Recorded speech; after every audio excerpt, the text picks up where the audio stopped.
तो हमारे ऊपर ही आई है पूरी आणि त्याच्यावरून आम्ही स्वतः माझे पती आणि ते हॅरेसमेंट करतात, सतत धमक्या देत आहेत, खाली करा खाली करा खाली करा. का करायचं आम्ही? जर आम्ही पूर्ण रजिस्ट्रेशन केलेलं आहे, स्टॅम्प ड्युटी रजिस्ट्रेशन सगळं केलेलं आहे, मग आम्ही का खाली करायचं? जर आम्हाला आमच्या व्यवसायाच्या योग्यतेनुसार आम्ही ती जागा तुमचे पूर्ण पैसे देऊन जर दिलेली आहे तर आम्ही खाली का करायची? अशा धमक्या का करायच्या याच्या ऐकायच्या? प्रशासन याच्याकडे का लक्ष देत नाही या लोकांकडे?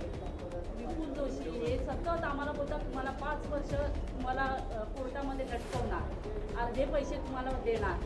असं का आम्ही ऐकून घ्यायचं? किती आम्हाला हा त्रास. माझे मिस्टर आम्ही झोपत नाही, सतत कोर्टाच्या पायऱ्या आम्हाला जावं लागतं, व्यवसाय सोडून आम्हाला हे करावं लागतंय. माझ्या मुलाला जेवणाचं पत्ता नाही, काही नाही. आम्ही सतत आठवड्यातून 4 दिवस आम्ही कोर्टातच असतो. माझ्या मुलाचं शिक्षण त्याला मास्टर करायचं होतं या ऑफिसमध्ये येऊन, ते पण 1 वर्ष त्याचं वाया गेलं. काय या विपुल जोशीला म्हणायचं? किती येत राहत नगरसेवक म्हणजे लोकांच्या मदतीसाठी असतात की असं हॅरेसमेंट करण्यासाठी असतात? मी मुख्यमंत्री आणि गृहमंत्री यांना विनंती करते आणि उद्धव ठाकरे साहेबांना विनंती करते की ह्या संपूर्ण याचा तपास करावा आणि आम्हाला न्याय द्यावा.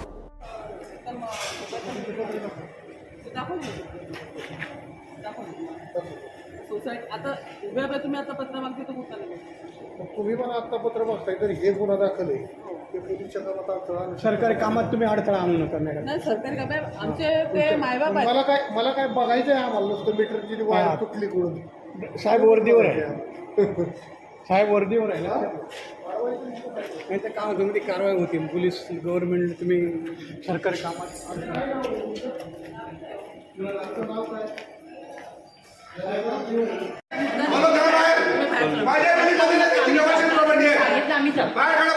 आम्ही जाऊ आणि आजमधून आम्हाला नव्हतं यायचं. सर आहेत चला चला चला चल.